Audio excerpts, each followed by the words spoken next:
What's up, FPV enthusiasts? It's been a little bit since I put a video out, last one being the giveaway announcement for the Hummingbird, which congratulations once again to Props Off for that. I got to give that to him in person at AIO this year. That was fun. Hopefully he's been enjoying that whoop. And yeah, that was a fun time. All right, but let's move past that. What are we talking about today? Hummingbird again, actually, but quite different this time. So we've got let's get that to focus here. We've got the new Hummingbird AIO here. And it's no secret that over the last couple of years, I've gone to micro drones and then my 3.5-inch drones. That's what I've been flying. And that's where my sweet spot is these days. That's what I enjoy. But the AIO that I have been enjoying using on most of my 3.5 inches is no longer available. So I've been kind of on a hunt for what I want to use in my new builds, and then bring in NewBeeDrone here with their Hummingbird 255 AIO. Pretty interesting, and this is on the AM32. I've not messed around with AM32 at all yet, so this will be my first dive into that. Hopefully I can figure that out pretty easily. But all that being said, I've got this NewBeeDrone StingerBee frame here. I've never used it, so I figured, take a NewBeeDrone frame with their new AIO here and see what we can put together. For the motors, the motors on this are the Hype Train motors from the Tank S. I stopped using them because I'm not typically a fan of the T-mount here, but I don't have another set of motors on hand currently, so I'm going to run those for now. I don't think these will be an issue here. I just am not a fan of putting in the 2 screws to put on the props. A cool thing with this frame here, supposedly it can hold the 04 air unit, so I'm gonna put the 04 in here, and this will be my go-to 04 3.5-inch quad, hopefully. So it's gonna be pretty cool. All right, so here, let's just go ahead. I'll move all this stuff out of the way so we can focus in on the AIO here. And let's go ahead and open that up. I have not taken a look at it yet, so this will be my first time taking a look at it.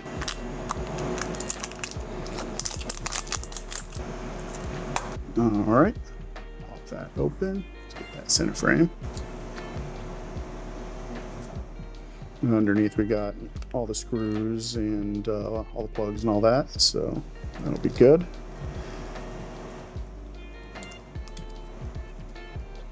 And the board itself looks nicely put together. There we go. I apologize if I'm a little shaky here. It's kind of hard to hold in place.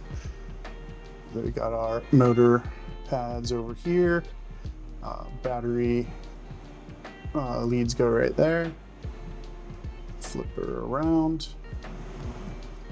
Now, as you can see, other than the motors and the battery connector, there are no solder pads, which is an interesting feature for this. What they're doing here is they're calling this solderless. I mean, you still got to solder on your motors and your battery, but they're giving us this big plug on here, and that's kind of where all of our components are going to go. Grab the wire here. So we've got the huge connector here with all of these loose wires in the end, so that way we can add on all of our peripherals. So we'll essentially make sure I put this in the right way. So we will plug that in down here on that huge connector, and then we'll have to take a look at like the schematics and see like what wires go to what here, and then we'll be able to use that to add on our receiver and get the VTX set up and all that in here. So it's an interesting feature that I haven't seen before, and I'm curious to see how it plays out. Hopefully it works well. All right, so what we're going to go ahead and do is get this all set up here and mounted in. So I'm thinking I'm going to do my typical mount sideways, so that way I can just have my battery connector coming up off the side there for easy plug and play for the battery. But that will leave these off to the side, which I think will be okay. Yeah, it should be all right. And we'll be able to access the USB-C port going that way as well. So I think that's the plan. I'm gonna go ahead, get that figured out, and then I'll bring you guys back once I actually figure out if that's how I'm going to do it, and we'll go from there. All right, UV enthusiasts, so I went ahead, I got this quad all put together. I decided to forego trying to do any sort of like build video on this. Everyone does build videos here. I just really wanted to take a look at how this comes together. We've got the AIO in there, but I've definitely made some changes to the connector. Here, I'll show you the extra one that I got with it. It has 16 wires on it total, and honestly, for the purposes I only needed to hook up a receiver. So I had to go through and depin all of those other wires and just use the ones I needed in order to hook up my receiver. While this is like advertised as like a solder-free type build, obviously you got to solder on your motors and your battery connector and all that, but in my opinion, this created more work for me. I would have rather just had a couple RXTX pads on there and just soldered it on directly. So yeah, depinning all those, pretty annoying, but one cool thing about it though is, like, say I needed to pop off the top plate or whatever, since I decided to fasten my receiver to the top plate, I did that because I could literally just pop this connector out right there, and that disconnects my receiver, so I can take that whole top plate and camera off right there and have the receiver go with it, which I mean, I like that, but if I couldn't have done that, I would have just placed it elsewhere like I normally do on my other builds. So while I like the idea of, you know, having like a true solderless build, it's not really solderless it's just my opinion. Maybe I'm wrong, and if I'm wrong, you know, feel free to let me know in the comments, but in my opinion, it created extra work that wasn't really necessary. I get it, like there's other things I could hook on here. I could toss a GPS or some LEDs and stuff like that onto it and utilize more of the plugs there. So I mean, that is definitely something, but I plan on trying to make this actually a sub 250 to send up and fly. That's why I wanted to put the 04 in here, because I don't want to carry an action camera, anything like that. So yeah, the ultimate goal is to see if I can get this sub 250, and then I wouldn't even need to worry about remote ID or anything like that. So while I have some gripes on that, you know, it's still pretty cool, and it went together really easy. It was not issue beyond just like, I gotta, you know, pull out all those wires, you know, pop up the pin, pull it out. It didn't take that long, but it was slightly frustrating in the moment. I hopped into the AM32 configurator. I set my KV. I haven't recorded it yet, but future Romy will put it up on screen now so you can see it. And basically, the only thing I really changed was to set like the KV for the motor. And these motors are 4,000 kV, at least that's what it says on the motor itself, but 4,000 wasn't an option, so I opted to do as close as I could without going over. So I selected a 3080 option, and you know, hopefully that's fine.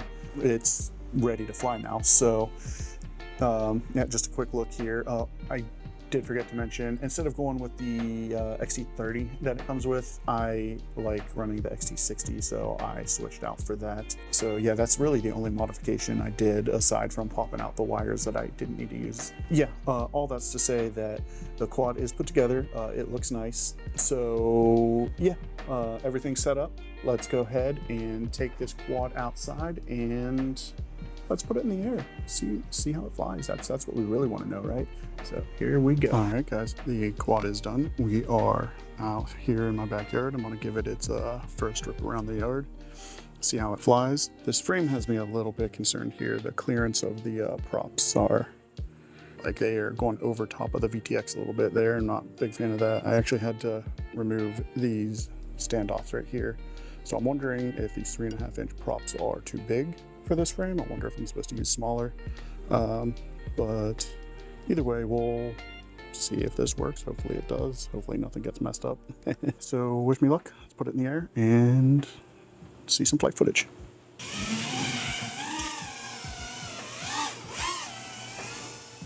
All right, so far so good. Everything feels smooth.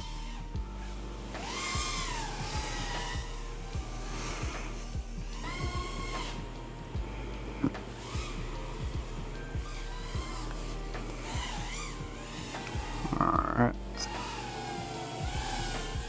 I think that sums up this pack here. I've got one more to go through. I'm going to change the frame rate and just see if I notice the difference. Alright, so that sums up the first pack there. Everything's nice and good. It flew good. I only noticed one instance of prop wash, and it wasn't that bad. We'll get this next pack set up on there, and then we will see if we can rip a little bit harder this time. Yeah, it feels smoother already, like the picture. More what I'm used to, because I think I usually do 4K 60.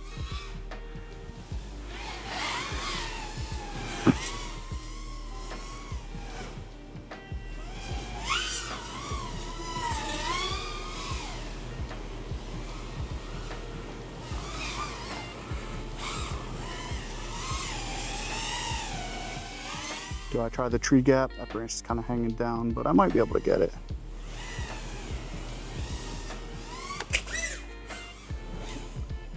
Oh, I made it, but I think a prop decided it didn't like that. Let me go grab that quad. All right, so I think I fell, well, I don't think, I know.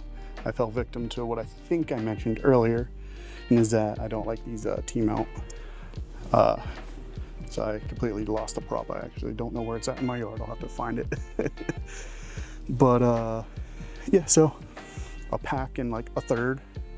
I think it's enough to give me enough information on what I was trying to see on this AIO for this video. So let's go ahead and head back into the studio and let's talk about it a little bit more. All right, see you there. Let's go ahead and wrap this video up here, guys. So yeah, I flew 2 packs on it. Apologies, I kind of broke the rules of FPV there.